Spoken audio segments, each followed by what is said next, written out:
नमस्कार, मैं हूं ब्रिज द्विवेदी। एनर्जी मीटर में आप सभी का स्वागत है। आज के सेशन की बात की जाए तो क्रूड ऑयल में लगातार गिरावट के बाद एक स्टेबल सा मार्केट नजर आ रहा है। ब्रेंट $95 के करीब करीब स्टेबल दिखाई दे रहा है। WTI क्रूड $91 के करीब करीब स्टेबल है। घरेलू बाजार में भी हल्की सी वीकनेस देखने को मिल रही है, लाल निशान में ही कारोबार कर रहा है, लेकिन दबाव कहीं ना कहीं बाजार पर दिखाई दे रहा है, क्योंकि जो डेवलपमेंट्स आ रहे हैं वो यही इंडिकेट कर रहे हैं कि आने वाले समय पर सीज फायर कंटिन्यू हो सकता है या फिर युद्ध विराम लग सकता है, युद्ध खत्म होता हुआ दिखाई देगा, क्योंकि कोशिशें दोनों देशों की तरफ से की जा रही है, अमेरिका की तरफ से भी और ईरान की तरफ से भी। देखना होगा जो भी डेवलपमेंट्स आएंगे उसका इंपैक्ट हम लोग मार्केट पर देखेंगे। आज के सेशन में ट्रेडर्स क्या रणनीति बनाए, ये सवाल बना हुआ है। कौन से लेवल्स इंपॉर्टेंट है, क्या यहां से क्रूड और फिसलेगा या रिकवरी और दिखाई देगी, इन सभी सवालों के जवाब हम लेंगे। हमारे साथ जुड़ रहे हैं धन के मार्केट एक्सपर्ट और SEBI registered research analyst Himanshu Arora ji. Sir नमस्कार, स्वागत है आपका द बोनस में। नमस्कार, thank you so much. Sir कैसे देख रहे हैं डेवलपमेंट्स को, जो भी अपडेट्स आ रहे हैं उसको, क्या राय है आपकी, और क्रूड के मार्केट पर क्या व्यू है आपके? सर, आपने तो बोला कि सीज फायर की जो है वो पॉजिटिव न्यूज़ आ रही है, लेकिन प्राइसेस जो हैं वो फिलहाल ऐसा कुछ खास सजेस्ट नहीं कर रहे हैं। ऐसा लग रहा है कि सीज फायर के दौर अभी लंबे चलेंगे। हो सकता है, I can be wrong also, लेकिन हो सकता है कि अभी जो पाकिस्तान से जो उनके सज्जन हैं वो अभी आसिफ मुनीर साहब शायद ईरान पहुंचे हैं और वहाँ पे हाँ डिस्कशन उनकी स्टार्ट होगी। मुझे सर, पर्सनली ऐसा वैसे नहीं भी लग रहा है। और सर जी जी वैसे भी जी। ट्रम्प को कोई प्रिडिक्ट नहीं कर सकता, ना आप ना हम हाँ, ना ट्रम्प खुद कोई। भी वो, सर हम तो बहुत छोटे हैं, वो खुद को खुद भी प्रिडिक्ट नहीं कर सकते हैं, मुझे ऐसा लगता है। जैसा पिछले 2 महीने में हमने देखा है।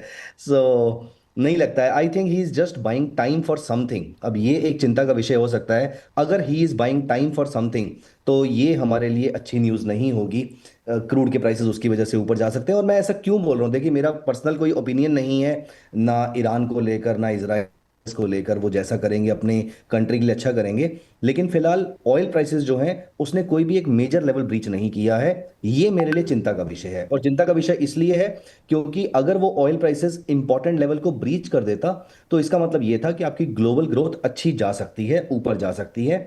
लेकिन अभी अगर ऑयल के प्राइसेस ऊपर के लेवल पे रहेंगे तो ग्लोबल ग्रोथ में प्रॉब्लम आएगी। हमारी जीडीपी के फॉरकास्ट कल आईएमएफ ने भी रिलीज किए हैं और अलग अलग एजेंसीज रिलीज कर रही हैं, तो उनके फॉरकास्ट जो है वो लगातार हमें कम होते हुए देखने को मिल रहे हैं। और ऑयल के भी जो प्राइसेस हैं उसने 8,000 के लेवल को अभी तक ब्रीच नहीं किया है। 8,500 के इंपॉर्टेंट लेवल पर फिलहाल खड़ा हुआ है, उसने मेंटेन किया हुआ है उसको। बार बार वहां से सपोर्ट लेकर ऊपर जाने की कोशिश कर रहा है। जब तक ऐसा चल रहा है, इस पॉइंट ऑफ व्यू से मैं बोल रहा हूं कि मुझे सीज फायर से कोई बहुत ज्यादा चीजें एक्सपेक्टेड नहीं है। मेरा पर्सनली मानना है कि चार्ट्स बहुत सारी चीजें पहले से बता देते हैं आपको। तो मैं इस सीज फायर को एक सक्सेसफुल सीज फायर तब मानूंगा जब प्राइसेस 8,000 के नीचे सस्टेन करना शुरू कर देंगे, तो मैं मानूंगा कि ये वॉर खत्म होने की तरफ आगे बढ़ चुका है। अभी मुझे पर्सनली ऐसा लगता है, माइंड में बहुत सारे थॉट्स आते हैं, लेकिन सबसे बड़ा थॉट तो यही आता है कि शायद न्यूक्लियर एनरिचमेंट को लेकर किसी बात पे बात अटक सकती है। स्ट्रेट ऑफ हॉर्मुज को ना खोलने पर या टोल वसूलने पर कोई बात अटक सकती है। लेकिन फिलहाल ऑयल प्राइसेस ये कह रहे हैं कि सिचुएशन अभी भी एज एन सॉल्व नहीं हुई है, क्योंकि कोई भी मेजर लेवल नहीं कटा है। मैं ये चीज प्राइसेस के थ्रू भी एक बार दिखाना चाहूंगा यहाँ पर अपने व्यूअर्स को। अगर जी सर, हम बिल्कुल। क्रूड के प्राइसेस को अगर हम यहाँ पर जी क्रूड के सर। प्राइसेस को देखें तो आपको याद होगा हमने लास्ट वीक जब मिले थे तो इस लेवल पर एक लाइन ड्रॉ करी थी कि ये एक बहुत इंपॉर्टेंट लेवल है। और एक लाइन ये मेरी अभी फिलहाल कई हफ्तों से ड्रॉ हुई हुई है, कई दिनों से ड्रॉ हुई हुई है कि ये वाला जो लेवल है हमारा, जहां से मार्केट वापस गई थी, इसके नीचे भी सस्टेन करना बहुत जरूरी है। तो यहां पर अगर आप देखेंगे भी तो आज भी प्राइसेस उसके नीचे गए हैं। अब वो किस लेवल पर करना है, इंट्राडे करना है, स्विंग करना है, ऑप्शन के लिए करना है, फ्यूचर्स में करना है, मिनी करना है, बड़ा करना है, वो एक बात के क्वेश्चन आते हैं। लेकिन ये लेवल जो है वो मेरे लिए लक्ष्मण रेखा है। जब तक प्राइसेस इसके ऊपर है तब तक और ये मैं बता भी देता हूं अपने व्यूअर्स को कि मैं क्यों इस लेवल को बहुत इंपॉर्टेंस दे रहा हूं यहाँ पर। पहली बात तो हमारा जो हायर हाई हायर लो का जो लेवल होता है वो इंपॉर्टेंट होता है। और यहीं पर अगर आप नोटिस करें तो यहीं पर इस पूरी रैली का 50% रिट्रेसमेंट आता है। 38% के नीचे मार्केट जब सस्टेन करती है तो 50% के नीचे अगर सस्टेन करेगी तो 61% तक आएगी, और अगर इसके नीचे सस्टेन करेगी तो इसका मतलब पूरी रैली आपकी खत्म हो चुकी है। सबसे इंपॉर्टेंट सपोर्ट तो 7,200 समथिंग का है, लेकिन उससे पहले इस लेवल को आपको पार करना पड़ेगा, जो कि क्रूड ऑयल के लिए फिलहाल के लिए मुश्किल लग रहा है, क्योंकि एक बार मार्केट नीचे आई, यहां पे ऊपर चली गई, फिर दूसरी बार नीचे आई, अभी भी यहां से सस्टेन नहीं किया है। तो अब तो कोई बहुत ही स्ट्रॉन्ग सीज फायर की न्यूज चाहिए, जिसकी वजह से प्राइसेस यहां पे क्रैश करके 8,000 के लेवल तक आ जाएंगे। अदरवाइज फिलहाल करंट फंडामेंटल्स के थ्रू प्राइसेस नीचे जाते नहीं दिख रहे हैं। ठीक है, ये सर की राय है क्रूड ऑयल को लेकर। यहाँ से जो टेक्निकल चार्ट कह रहा है कि प्राइजेस में गिरावट की संभावना कम ही नज़र आ रही है, रिकवरी के चांसेस और ज़्यादा दिख रहे हैं। ये सर का नज़रिया है, तो उसके अकॉर्डिंग आप लोग देख सकते हैं। सर जी, इसमें नेचुरल मैं गैस एक चीज पर और जी, sorry yes sorry please. Sorry इसमें मैं एक चीज और ये ऐड करना चाहूंगा यहाँ पर कि एक जो चीज क्रूड ऑयल के लिए नेगेटिव और हो सकती है, वो है क्रूड के जो एलिवेटेड स्टॉक्स हैं। तो कमर्शियल क्रूड ऑयल के जो स्टॉक्स है, यूएस की जो इन्वेंट्री है, वो ऑलमोस्ट 3 साल के हाई पे पहुंच चुकी है। अब आइडियली अगर मैं देखूं इस चीज को, तो अगर वो 3 साल के हाई की इन्वेंट्री है, उसकी वजह से प्राइसेस को काफी नीचे आ जाना चाहिए था। ये भी एक बहुत स्ट्रांग रीजन है कि इन्वेंट्री इतनी हाई होने के बावजूद, और apart from this global growth में इतना पेसिमिज्म होने के बावजूद, प्राइसेस में वो वीकनेस दिखाई नहीं दे रही है। प्राइसेस सिर्फ तभी गिरते हैं जब सीजफायर की न्यूज आ जाती है, और उसके अलावा प्राइसेस नहीं गिरते हैं। इसका मतलब है कि हमें एक स्ट्रॉन्ग सीजफायर की न्यूज चाहिए होगी, ये पूरी पिक्चर को यहां पर प्ले आउट करने के लिए। ठीक है, वैसे भी वॉर प्रीमियम बरकरार ही है अभी भी जो सिचुएशन है। सर नेचुरल गैस पर अपना व्यू दे दीजिए, टेक्निकल लेवल्स क्या कह रहे हैं। टेक्निकल चार्ट पर 244 का भाव चल रहा है। लगातार हम लोग गिरावट ही देख रहे हैं, वीकनेस ही है। क्या लेवल्स आप देख रहे हैं सर चार्ट पे?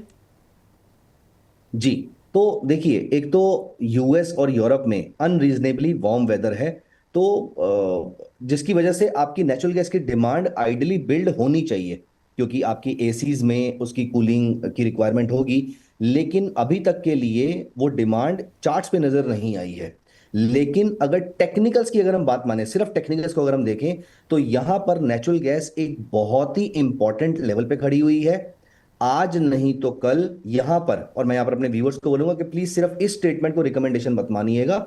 आप अपना ड्यू डिलिजेंस कीजिएगा, अपनी ट्रेडिंग सेटअप को यहां पर लगाइएगा। लेकिन फिलहाल टेक्निकल्स ये कह रहे हैं that there is a high probability कि यहां से इसमें बाउंस देखने को मिल सकता है, जिस लेवल पर इस समय नेचुरल गैस आ गई है।